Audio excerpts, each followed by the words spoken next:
마태복음 25장 1절에서 13절입니다. 말씀을 교독합니다. 그때의 천국은 마치 등을 들고 신랑을 맞으러 나간 열 처녀와 같다 하리니 일어난 자들은 등을 가지되 기름을 가지지 아니하고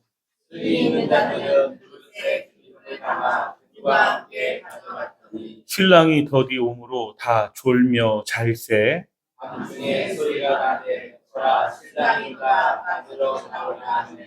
이에 그 처녀들이 다 일어나 등을 준비할세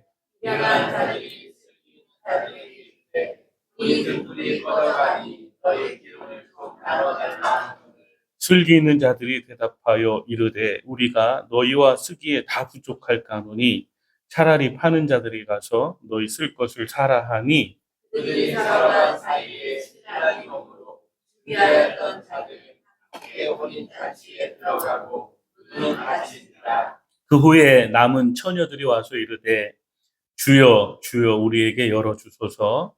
대답하여 이르되 진실로 너희에게 이르노니 내가 너희를 알지 못하노라 하였느니라. 13절을 함께합니다. 그런즉 깨어있으라 너희는 그날과 그때를 알지 못하느니라. 아멘. 마태복음 25장 1절에서 13절 말씀이었습니다. 오늘은 열 처녀의 비유 이런 제목으로 여러분과 함께 말씀을 나누려고 합니다. 1세기 팔레스틴의 결혼 풍습은 남자는 18에서 24살, 여자는 13살, 14살이 결혼 정년기였습니다. 그 당시 유대인의 혼인은 세 단계로 이루어집니다. 첫 번째 단계는 신랑 신부의 아버지들이 서로 혼인을 약속하는 거죠. 신랑이나 신부에게 신랑 신부가 서로 만나서 사랑하고 우리 결혼하자 약속하고 이렇게 혼인하는 게 아니라 아버지들이 신랑과 신부의 아버지들이 우리 아들을 너희 딸하고 결혼시키고 싶다.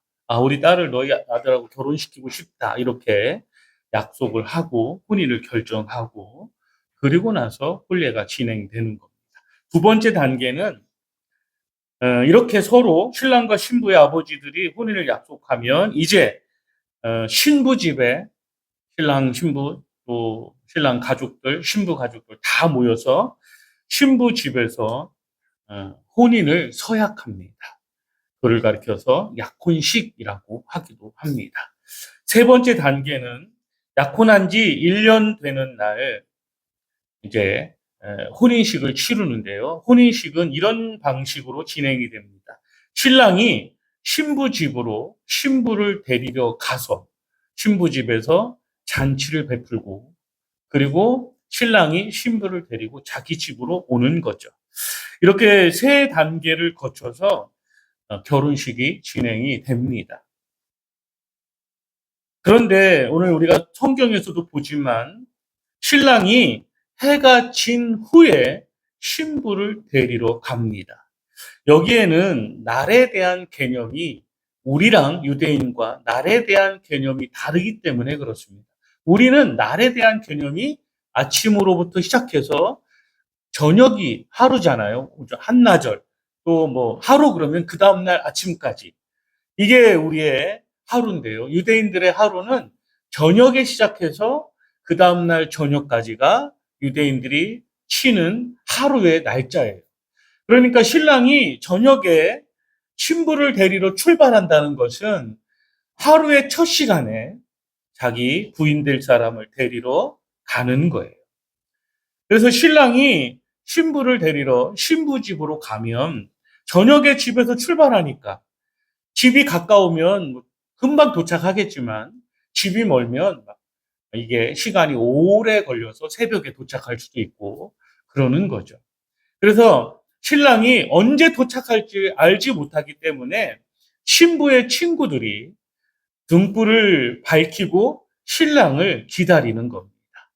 오늘 성경이 이제 25장 1절부터 13절 말씀이 바로 10명의 신부의 친구들이 등을 준비하고 신랑을 기다리고 있는, 그래서 신랑이 도착하자 신랑과 함께 혼인잔치에 들어가고, 또 혼인잔치에 들어가지 못한, 문이 잠겨서 혼인잔치에 들어가지 못한 사람은 밖에서 떨고 있고, 이런 상황이 오늘 말씀 속에 기록되어져 있습니다. 오늘 말씀 속에서 아주 특별한 것들을 우리가 찾아본다면 이런 것들이 있겠죠. 10명의 신부의 들러리들이 신랑을 기다리고 있습니다. 똑같이 등을 들고 신랑을 기다리고 있습니다. 그런데 이들이 거기서 뭐 특별한 일을 한 게 아닙니다. 신랑을 기다리고 있는 10명의 처녀가 뭐 특별하게 뭐 춤을 추며 뭐 노래하며 뭐 무슨 신랑을 맞이할 무슨 의식을 행하며 이렇게 기다리는 것이 아닙니다. 신랑이 오기를 그냥 기다리고 있는 거예요. 그러다 보니까 이 10명의 처녀들이 다 같이 졸고 있는 거예요. 졸고서 기다리는 거죠. 그러다가 신랑이 도착했다, 신랑을 맞으러 나오라, 이 소리를 듣자마자 자기들이 준비했던 등을 가지고 신랑을 맞이하려고 나가는 그런 모습을 볼 수가 있습니다. 그런데 여기에도 차이가 있죠. 슬기로운 다섯 처녀는 등뿐만 아니라 기름도 준비했고, 미련한 다섯 처녀는 등불만 준비했습니다. 신랑이 언제 올지 모르는데 슬기로운 사람들은 신랑이 더디 올 것을 예비해서 등과 기름을 준비합니다. 근데 어리석은 미련한 다섯 처녀는 등만 준비하는 그런 모습을 보게 되죠. 그래서 이제 신랑이 도착했다는 소리를 들고 등을 들고 나가는데 보니까 등불이 꺼지려고 하는 거예요. 불이 약해지고 꺼지려고, 기름이 다한 거죠. 그래서 기름을 준비한 다섯 처녀는 자기들의 기름을 더 채우고, 기름을 준비하지 못한 다섯 처녀는 기름을 나눠달라고 요구합니다. 그런데 여러분, 얼마나 매정합니까? 신랑을 기다리고 똑같이 같이 기다렸어요. 같이 졸고 있었어요. 상황이 똑같아요. 그런데 신랑이 도착했다 소리 들고 불이 꺼지려고 해서 다섯 처녀는 자기들이 기름을 준비한 걸 채워서 등을 밝혔고, 기름을 준비하지 못한 다섯 처녀는 등이 꺼지려고 하니까 기름을 준비한 그 처녀들에게 가서, 친구들에게 가서 기름을 좀 빌려달라. 그런데 얼마나 매정합니까? 안 된다는 거예요. 혹시 빌려줬다가 내 기름까지, 내 등까지 꺼지면 나도 잔치 자리에 들어갈 수가 없으니까 안 된다는 거예요. 이 부분에 대해서는 이제 우리가 좀 이따가 말씀 중간에 이후에 제가 다시 거기에 대해서 설명을 드릴 건데요. 네, 우리가 이 세상을 살면서 나눌 수 있는 것이 있고 나눌 수 없는 게 있는 거예요. 네, 나눌 수 있는 것이 얼마든지 나눠줄 수 있는 게 있어요. 그런데 나눌 수 없는 것도 있어요. 거기에 대해서 이제 좀 이따가 제가 다시 말씀을 드리도록 하겠습니다. 어쨌든 이 미련한 다섯 처녀는 기름을 파는 사람들에게 기름을 사러 갔습니다. 그 사이에 신랑이 도착했고 등불을 준비한 다섯 처녀와 함께 잔치 자리에 들어가 버렸어요. 그리고는 문을 닫아 버렸어요. 우리의 상식으로는, 우리의 방법으로는 그까짓 거 문 다시 열어주면 되잖아요. 그죠? 그까짓 문 신랑 들러리들, 신부 들러리들이 그렇게 고생했는데, 신랑을 맞이하기 위해서 그렇게 고생했는데, 잠깐 기름이 떨어졌다고 기름 사러 갔다 온 사이에 문을 닫아 걸고는 문을 안 열어주는 거예요. 우리 상식으로는, 끝까지 문 좀 열어주면 어때? 그런데 여러분, 유대인의 결혼 풍습에서는 그 일은 문이 닫히면 더 이상 어떤 누가 와도 그 잔치에 들어갈 수 없는 거예요. 이 열처녀의 비유를 읽으면서 우리의 상식으로는 이해 안 되는 여러 부분들이 있지만 우리가 이러한 것들을 좀 이따 살펴보도록 그렇게 하겠습니다. 어쨌든 이 열처녀의 비유를 통해서 주님이 우리에게 주시는 몇 가지 메시지를 함께 나눠보도록 하겠습니다. 첫 번째는요, 믿음 생활은 종말을 준비하는 생활이에요. 우리가 어떻게 사는 것이 지혜로운 삶인가를 생각해 보아야 되는데요. 정말 지혜로운 삶은 어떤 삶이냐면 우리의 생명이 다 끝난 이후의 삶을 준비하는 게 지혜로운 삶이에요. 옛날 어느 마을에 아주 큰 부자가 있었어요. 이 부자가 하루는 자기가 보니까 너무 미련한 종이, 눈에 너무나 미련스럽게 사는 종이 보이는 거예요. 그래서 이 미련한 종을 불러다가 지팡이를 하나 줬어요. 이 미련한 놈아, 너 이 지팡이 짚고 살다가 너보다 더 미련한 놈 만나거든. 이 지팡이를 그 녀석에게 건네줘라. 그래서 이 미련하게 보이는 종이 그 지팡이를 들고 이제 살고 있었어요. 살다가 보니까 어느 날 주인이 죽을 병에 걸렸다는 소식이 들려왔어요. 그래서 이 종이 주인에게 왔어요. 주인에게 찾아와서, 아이고, 이게 어떻게 된 일입니까? 마님, 대감마님, 이게 어떻게 된 일입니까? 막 이제, 그렇게 주인에게 물어보니까 주인이 뭐 어떻게 하겠냐. 사람이 살다 보면 병에 걸릴 수도 있고 죽을 수도 있는 거지. 맞죠, 여러분? 병에 걸릴 수도 있고 죽을 수도 있는 거죠. 그래서 이 종이 물어봤어요. 그럼, 주인 날이 어디로 가실 겁니까? 또, 가실 준비는 되셨습니까? 그러니까 이 주인이 너무 답답한 거예요. 이 미련한 녀석아. 사람이 죽으면 어디로 가는지 어떻게 하니? 또 어디로 갈지도 모르는데 어떻게 갈 준비를 하니? 언제 죽을지도 모르는데 어떻게 갈 준비를 하니? 그러니까 이 머슴이 지팡이를 주인에게 딱 주는 거예요. 저보다 더 미련한 사람을 만났다. 언제 죽을지도 모르고 사는 사람이 세상에서 제일 미련한 사람이라는 거죠. 죽음 이후의 세계를 준비하지 않고 사나니 이 어리석은 사람이라는 거죠. 대부분의 사람들은요, 우리도 아마 그럴 수 있을 것 같아요. 우리도 예수 믿고 종말 이후에 세계가 있다는 것은 들어서 알고 있어요. 그런데 정작 종말 이후의 세계가 있다는 것은 들어서 알고 있는데 종말 이후의 세계를 준비하며 살고 있는 사람은 얼마나 되느냐라는 거죠. 사람들이 종말을 믿지 않는 사람들도 있어요. 그런데 여러분, 종말에는 크게 두 가지가 있잖아요. 세상 종말, 마지막 하나님의 심판, 주님이 재림하시면서 세상이 끝나는 세상의 종말이 있어요. 또 다른 종말이 뭐가 있냐면 개인의 종말이에요. 개인의 종말은 죽음으로 끝나는 거죠. 그런데 세상의 종말은 안 믿는다고 해도 개인의 종말은 누구든지 다 알고 있잖아요. 여러분 영원히 살 것 같아요? 영원히 살지 않잖아요. 언젠간 다 이 세상을 떠나고 죽게 될 것 아닙니까? 이것이 우리 개인에게 주어진 종말이에요. 그런데 예수를 믿든 안 믿든 이 개인의 종말이 있다는 것을 사람들이 예, 알고는 있어요. 그런데 준비하고 있지는 않다는 거예요. 여러분, 여러분의 종말을 준비하고 계신가요? 여러분의 죽음 이후의 세계를 준비하고 계신가요? 슬기로운 다섯 처녀는 등과 함께 기름을 준비했어요. 뭐 때문에? 신랑이 더디 와서 이 불이 꺼질 수도 있다는 것을 알았기 때문에. 그래서 기름을 채우려고 준비했어요. 우리가 이 세상 살면서 다 우리의 종말이 있다는 걸 알고 있어요. 그런데 종말이 있다는 걸 알고 있으면서 왜 종말을 준비하지 않습니까? 죽음이 끝인가요? 죽음이 끝이라고 믿나요? 그렇다면 신앙생활할 필요도 없습니다.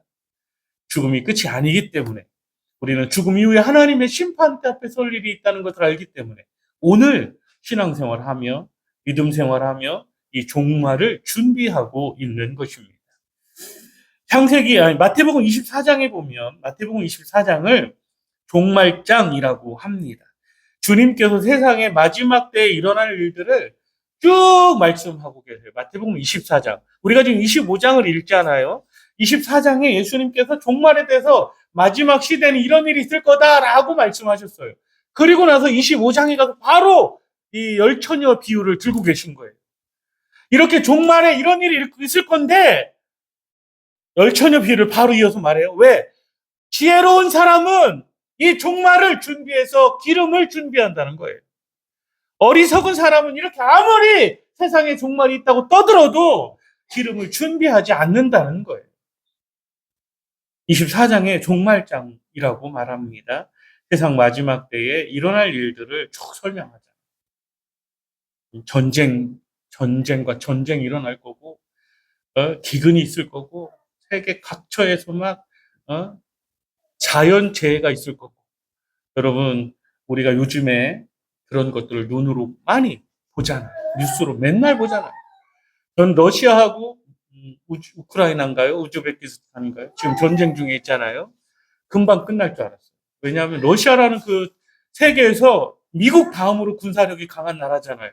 그런 강력한 군사력을 갖고 있는 러시아가 그 조그만한, 물론 우리나라보단 커요. 그런데도 그 조그만한 나라를 저는 전쟁 났다 소리 몇 개월에 끝나겠구나라고 생각을 했는데 아직까지도 안 끝나요. 몇 년이 지났는데 아직까지도 안 끝나요. 물론 미국이 거기 개입하고 해서 그렇겠지만 안 끝나요. 맨날 요즘에 또 미국이 이란을 공격하겠다고 이란에 지금 미국이 자랑하는 최고의 무기들을 이란 바닷가 앞에 지금 다 모아놨잖아요. 까불면 죽어 이거잖아요. 네. 우리의 예상으로는 만약에 전쟁이 일어나면 그건 간단하게 끝날 것처럼 보여져요. 그런데 그게 또 우리 예상하고 또 다를 수도 있잖아요. 여러분 세계 곳곳에서 지금 전쟁의 소문이 끊임없이 일어나잖아요. 자연재해 어디는요 눈이 이번에 눈이 막 2m 왔대요. 1.8m 눈이 왔대요. 하루에 제 키만큼 눈이 온 거예요. 1.8m. 네. 나중에 만약에 기회가 된다면 꼭 가보고 싶은 곳이 한 곳도 있어요. 어디냐면 일본 그 맨 꼭대기 삿포로인가요? 어디 눈 많이 내리는 데 있죠? 예, 거기는 나중에 한번 가보고 싶어요. 한 4월 달쯤 가면 눈은 안 오는데 겨울 내내 온 눈이 6m, 7m씩 쌓여 있대요. 그런 데 가서 도대체 얼마나 많은 눈이 오는 거야 한번 보고 싶어요. 기회가 되면. 온 세계가 자연재해가 끊이질 않아요. 예. 작년에 우리나라도 강원도 강릉 거기에 막 물이 없어서 쌩 난리 났었잖아요. 그죠? 저수한 물이 이제 뭐 몇 퍼센트밖에 안 남았다. 그래서 전국에서 막 생수를 다 보내줬잖아요. 같이 먹고 살자. 우리나라, 이 조만한 우리나라 안에서도 어디는 눈이, 하도 비가 안 와가지고, 어, 뭡니까? 식수가 고갈되고, 어디는 막 비가 너무 많이 와서 강다리가 막 떨어지고, 작은 우리나라 안에서도 그래요. 지구촌 수많은 곳에서 자연재해가 끊임없이 일어나요. 그런 걸 볼 때, 그렇구나라고 보지 말고, 주님께서 말씀하신 좀 마지막 때 일어날 이러한 현상들이 지금 우리 눈앞에서 펼쳐지고 있구나. 이걸 우리가 봐야 한다는 거예요. 그래야 준비를 하죠. 그래야 오늘 성경 속에 나타나니 슬기로운 다섯 처녀 마냥 준비하죠. 두 번째, 우리의 믿음 생활은 우리 주님 예수 그리스도를 기다리는 거예요. 인내하는 게 우리의 믿음 생활이에요. 저는 오늘 인내에 대해서 두 가지를 말씀드리고 싶은데, 기다림에 대해서 두 가지를 말씀을 드리고 싶은데요. 여러분, 물론 기다림은 여러 가지 많이 나뉘어 있어요. 그런데 오늘 저는 두 가지를 말씀드리고 싶어요. 하나는 재림이에요, 재림. 두 번째는 기도 응답이에요. 기다림의 첫 번째는 주님의 재림입니다. 신앙생활은 다시 오실 주님을 기다리는 생활입니다. 요한복음 14장에 보면 주님께서 하늘나라에 가셔서 우리의 처소를 예비하신 후에 다시 오겠다고 약속을 하십니다. 오늘 본문에 나오는 10명의 이 처녀가 신랑을 기다리는 것처럼 우리의 신앙생활은 주님의 재림을 기다리는 생활입니다. 그런데 주님의 재림이 바로 이어지는 것이 아니라 더디게 이어지고 있다는 거예요. 신랑이 저녁에 바로 온 게 아니라 신랑이 오는 시간이 더뎌지고 있는 거예요. 그래서 10명의 처녀가 기다리고 있었습니다. 그런데 그 기다림이요, 지혜로운 사람과 어리석은 사람을 갈라놓습니다. 여러분 이런 말이 있는데 아실란지 모르겠습니다.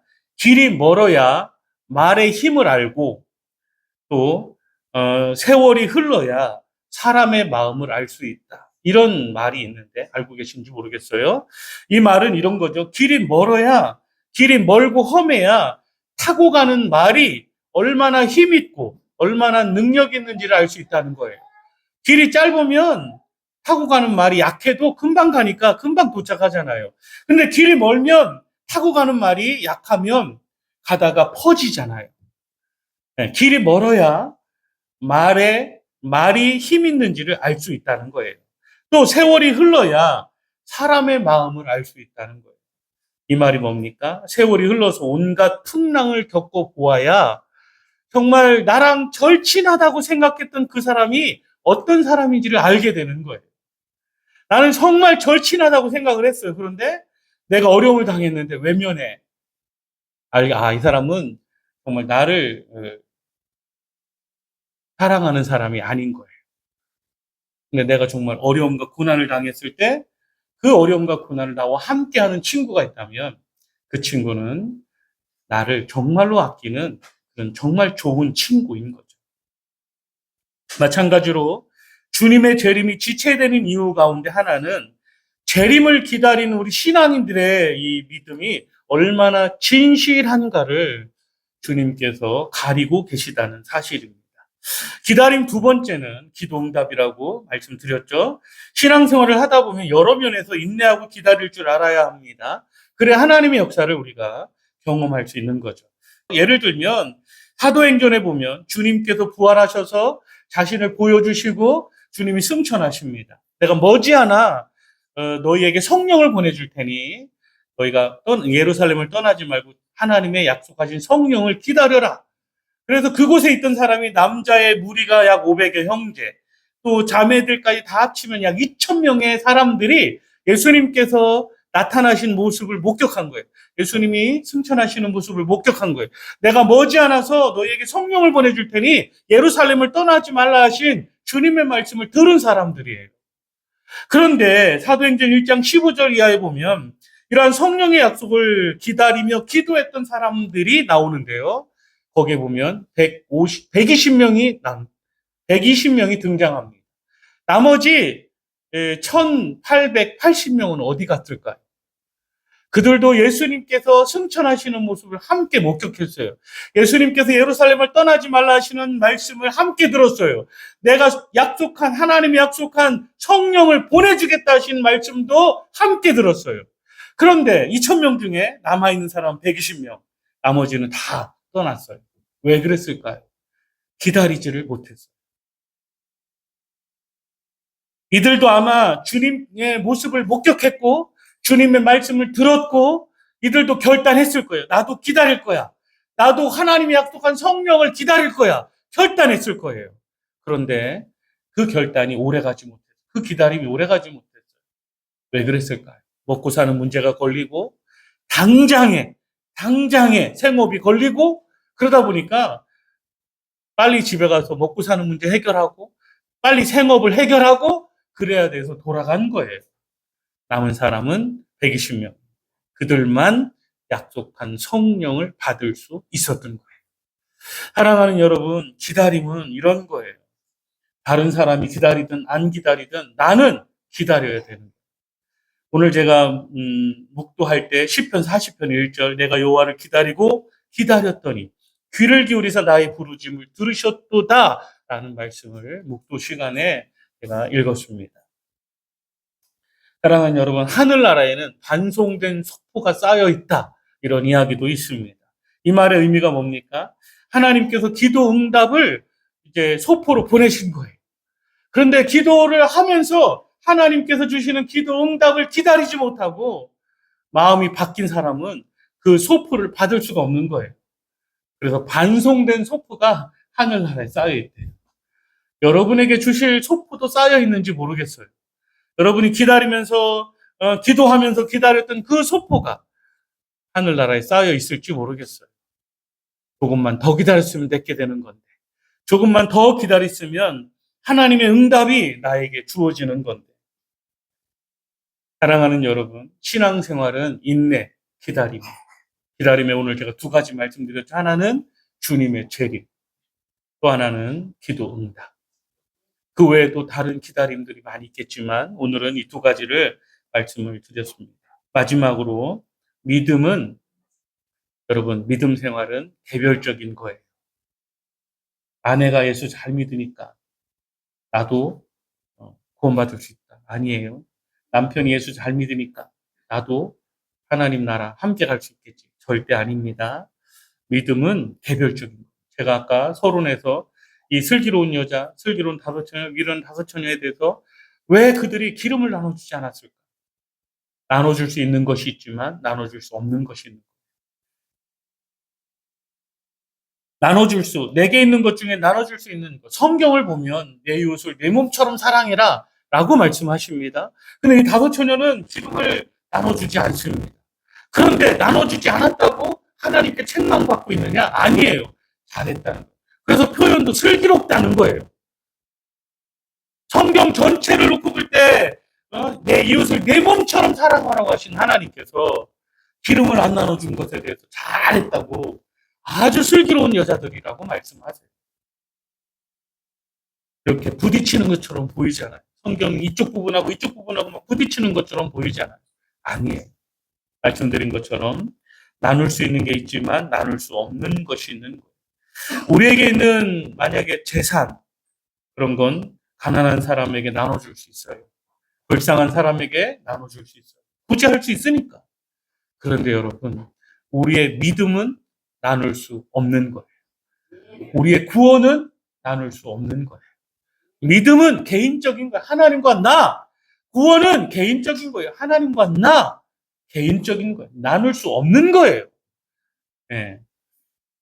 어떤 때 보면 저는 참 저의 집사람의 믿음이 정말 부럽습니다.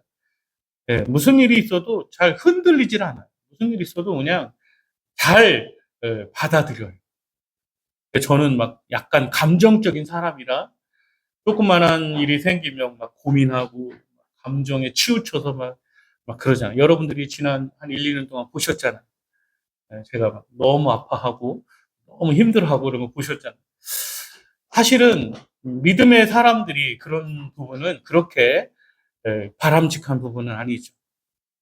할 수 없는, 우리 힘으로 할 수 없는 것들은 하나님께 맡기고 하나님 바라보는 그런 삶을 살아야 되는 것이죠. 어쨌든 우리가 신앙생활 하면서 나눌 수 있는 것이 있는가 하면 나눌 수 없는 것이 있어요. 여러분이 가지고 있는 재산 나눌 수 있어요? 여러분이 갖고 있는 힘 없는 사람에게 나눠줄 수 있어요. 도와줄 수 있잖아요. 집도 고쳐줄 수 있고, 도배도 해줄 수 있고, 이런 거 할 수 있잖아요. 그렇지만 믿음은 나눠줄 수 없어요. 또 구원도 나눌 수 없는 거예요. 그건 각자의 것이에요. 하나님 앞에 우리가 단독으로 서는 거예요. 하나님 앞에 내가 1대1로 서는 거예요. 네, 우리가 함께 서는 거 아니에요. 하나님 앞에 저는 저대로, 여러분은 여러분대로 하나님 앞에 서는 거예요. 함께 서는 거 아니에요. 그래서 교회가 아무리 아름다운 모습으로 막 으쌰으쌰 성장해도 그 중에 어떤 사람들은 하나님 앞에 설 수 없는 사람도 있는 거예요. 반대로 교회가 막 우리 눈에 막 침체되는 것처럼 보여도 하나님 앞에 단독으로 서서 칭찬 들을 사람도 있는 거예요.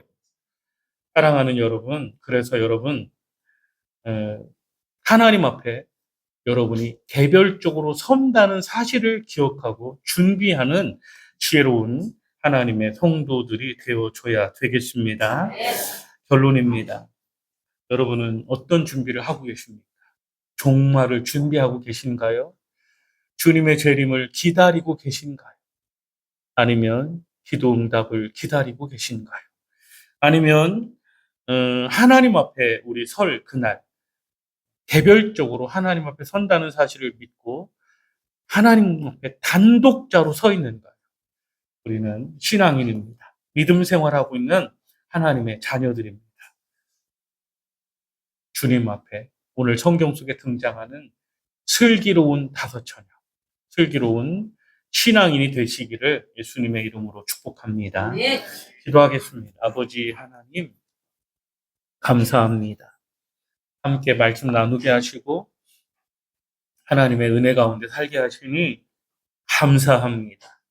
우리가 우리의 종말을 하나님 앞에 설 날을 준비하는 지혜로운 신앙인이 되게 하여 주옵소서. 뿐만 아니라 주님 다시 오시마 약속하셨으니 그 재림을 너희가 내게 기도하면 응답하겠다고 약속하셨사오니 그 기도 응답을 기다릴 줄 아는 인내하는 신앙인이 되게 하여 주옵소서. 뿐만 아니라 아버지 하나님, 믿음은 개별적인 겁니다. 누구에게도 묻어갈 수 없습니다. 나와 하나님은 1대1로 서게 되어 있습니다.